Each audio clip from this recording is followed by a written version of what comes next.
Welcome to MMA Ground and Pound on the Grueling Truth Radio Network. Today, my guest, Mike Rodriguez. So, Mike, how's it going? Doing great.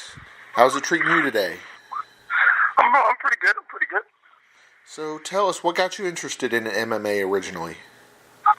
So, back when I was in high school, I got into a fight in school, but not really a fight. A lot of kids was playing that whole game, Bangkok. Well, what's the capital of Thailand? Oh, Bangkok, whatever, and they run around and shit. Yeah, so, I was walking by this kid, and I have huge reach, so, like, my arms, like, super long. So I walked by this kid, and we just bumped shoulders, and freaking nature, I hit him, Bangkoked him. It was intentionally, it just happened. And he got so furious, and he tried to snatch me up. And this kid, mind you, he was like, I don't know, I would say like 5'10", 5'9", somewhere around there. And he tried to hit me up, and he's like, oh, I'm sick and tired of you and your friends or whatever. I hit him. Like, as soon as he tried to grab me up, I just pushed him back, hit him with a jab, hit him with a straight, knocked him out cold on top of the table in the middle of the cafeteria. It was a huge thing. And at the time, a teacher of mine saw me, and he grabbed me, and he was like, what the hell? Like, this is crazy or whatever. I'm like, yeah, man, screw him. So he pulled me aside and was like, yo, all for nothing. Like, that was a good shot. Like, those were some good shots. He's like, you ever trained or anything before? I was like, no. He was like, I want to introduce something to you, and I think you'll like it. Okay, right? So I was suspended, obviously. I was suspended for a whole week. And while I was suspended, he met me after school one of those days, and he gave me a bunch of Pride DVDs. And he was like, watch these, tell me what you think about it, and then get back to me. So I watched them, and I was like, this is fucking amazing. Like, I can't believe this is happening. I'm like, what is this? Like, this is awesome. And so I got back to him, and I told him I loved it. And he introduced the gym to me, and I've just been rolling ever since. That is amazing that a teacher, took the interest to really care and change your life like that. That's great. Yeah, it was awesome. So on those early videos that you watch, who really stuck out to you? So he gave me the Smashing Machine documentary at first. I watched that. That was cool. And then he gave me a bunch of like highlights of, a bunch of like certain events. Like he gave me the Pride Grand Prix 2005 one, the little Noggin Shogun. That was the fight that stuck out to me most. That was the fight that drew me in.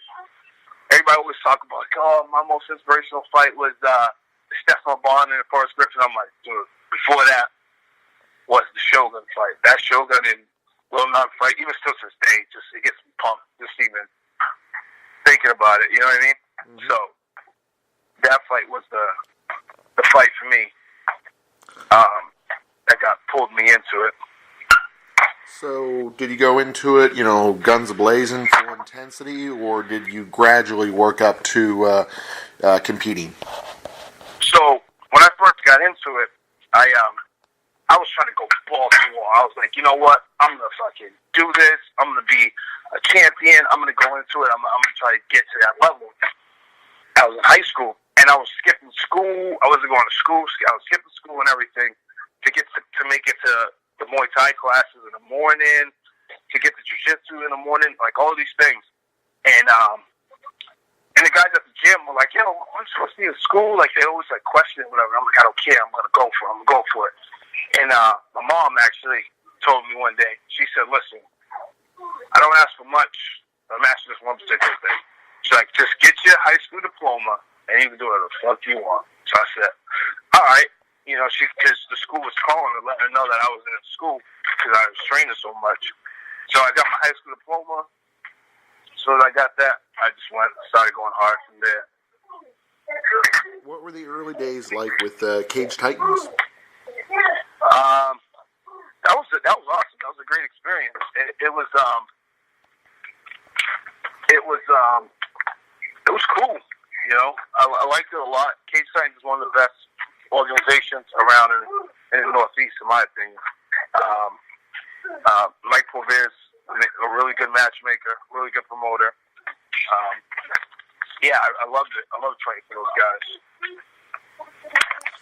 How do you feel that your transition from Cage Titans to CES? What was that like? Man, so around here, well, at the time, it's probably still like that now. At the time, it was like you wanted to make it CES. CES was like the UFC for New England area. So it was like I always saw I always saw the creme of the crop from around here was in CES. Like all of those guys. So and I'm always like, man, like how do I get there? Like I was always intimidated by it because I'm like, man, those dudes are like really good, really good. And I started training with a lot of them, and a lot of them were like, man, you can fight for CES. I'm like, I don't know, like those are like the best guys around. And they're like, no, dude, you can do it. So it was more of a mental thing more than anything. But at the end of the day, it was like still the same, you know. All of those guys at CES, they are really good. Pat Sullivan, the Birchfields, all those things, they're all really good to me. Even still, when I go to the fight, they're all still good to me. So how important was that Dana White experience for you? That was like one of the, so far, besides having my kids and marrying my wife, I have to say those things. That was the greatest moment of my life so far. And because, man, I worked so hard to get to that moment, to get to the UFC. I was just like, dude, I always wanted to get into it. And sure enough, like, the way I always wanted to get into, one of the ways I always wanted to get into UFC, I always wanted to try the Ultimate Fighter. So I've always heard good and bad things about it, depending on who you asked, depending on what season they were on. Mm-hmm. But I always wanted to try it. So the fact that I was able to like kind of hit two milestones in one, I fought in the Ultimate Fighter gym, on top in front of Dana White for a contract, like that was like awesome. It was like just marking a bunch of check marks off all at once, you know. So it was really great. It was really great. Yeah, that was awesome. So you're signing with the UFC. Was it how many fight deal did you sign with them? I have a three fight contract. Yeah. So the first one's already done. That was the Devin Clark, and that went to a decision. Yep. What's your thoughts on who do you think you're going to fight next? I don't really know, nor do I really care. Obviously the cliche answer, we fight anybody, you know what I'm saying? But I'm not even like worried about the next person who I'm fighting or anything. You know, I gotta go back to the drawing board. There's a lot of things I didn't like in my debut. There's a lot of things that I saw that, you know, I needed to touch up on a bunch of areas.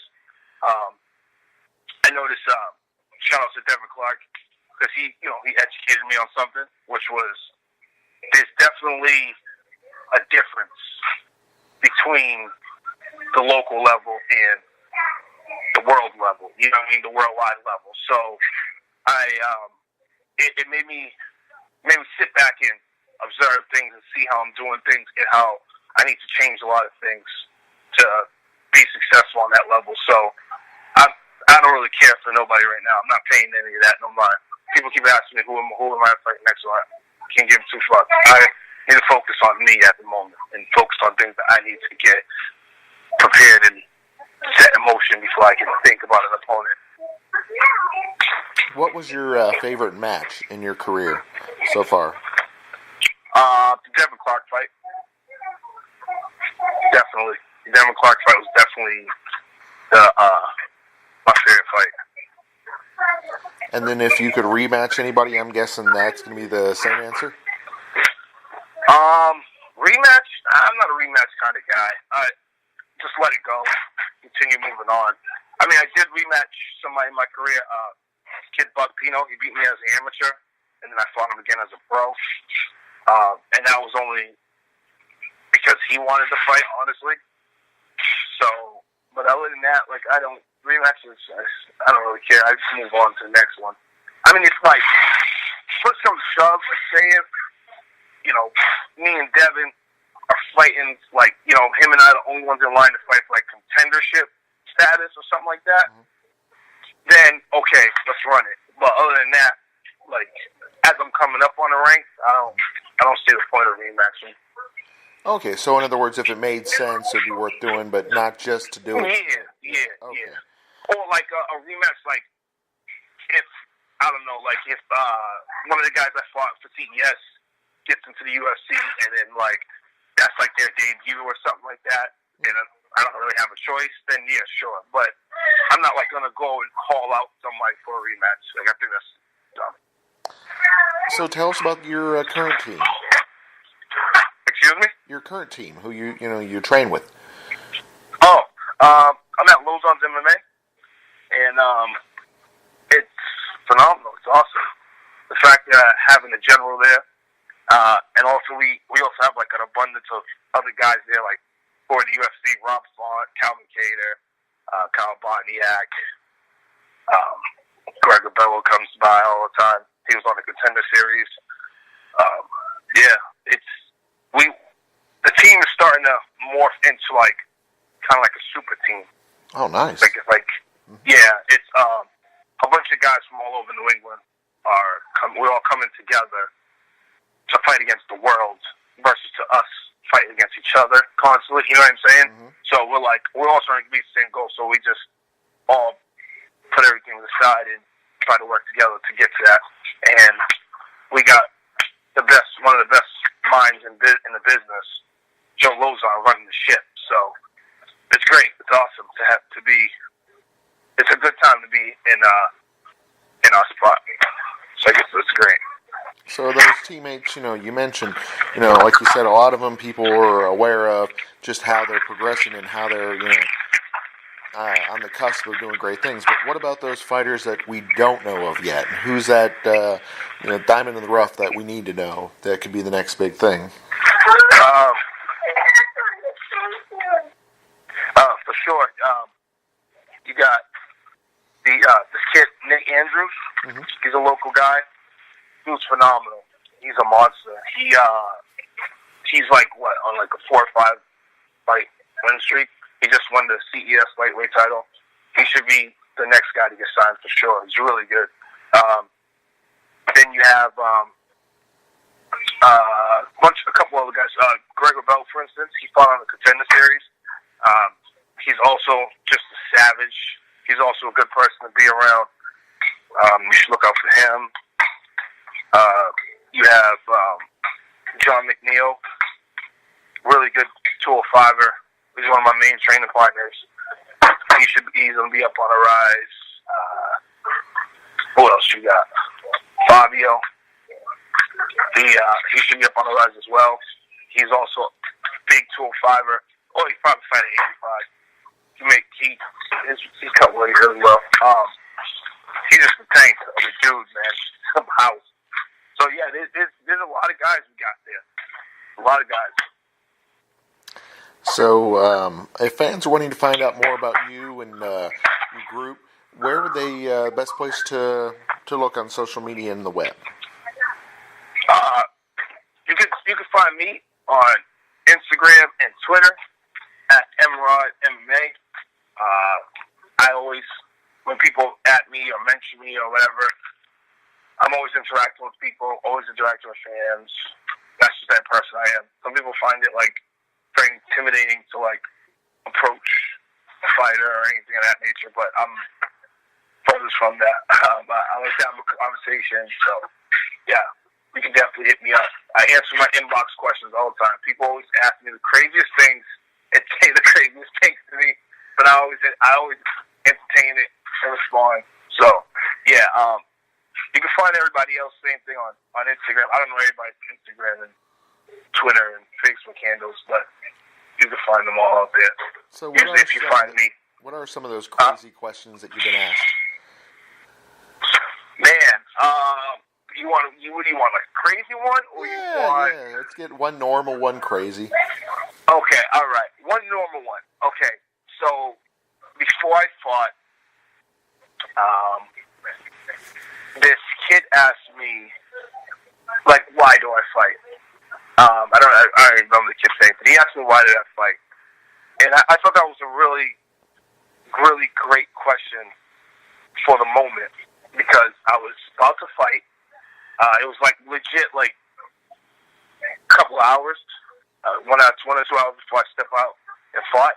He asked me why do I fight, and I told him, and he was like, well, you know, when you go out there, think of those things when you fight. And honestly, that, like, sparked a little motivation because, like, I wasn't thinking of any, like, of course, I know why I fight, reason why I fight and everything, but I wasn't thinking of any of those things. And that was cool that someone who I don't know out in the world took the time to ask me that, to spark that motivation to me. I think that was awesome. I thought that was really awesome. And then a crazy one is I had this guy message me, and he was like, "Oh, can you do me a favor?" I'm like, "Yeah, what's up?" He's like, I'll send you something, and could you wear them, like, warming up and stuff?" I'm like, "Sure." Like, what do you want to send me? He's like, "Well," he's like, "it's these things that really changed my life," and blah, blah, blah. I'm like, I was like, "Man, I'm not interested in buying anything or anything." So no, I'm not buying. I'm not selling anything. It's like, you know, it's something that I wear all the time, and I would like for you to wear it too, because, like, I look up to you. So I'm like, all right, like, what is it? So I'm entertaining. I'm like, all right, what is it? He's like, it's these spandex. It's like a straight, like, go spandex suit, and he said it helped him lose weight. He loved it, blah, blah, blah. He's like, I'm not a spokesman for them. I don't think. He's like, I just like wearing them. They make me feel comfortable. Anybody who I associate with, like, I always try to look out for them and give them one as well as a gift. And I'm like, no, I'm all set. It's just like something weird. Oh, that and then is I had weird. another guy. Yeah, I was gonna say it was a nice thought, but no. Yeah, I agree with you. Yeah, there's no way I'm wearing that, but it was nice of them to think of you. But yeah. Yeah. So Another guy said to me, "Can I praise some God that he believes in?" I said, "Nah, man, I'm upset." Win. yeah, I was gonna say people do some odd things out there on the internet. Yep.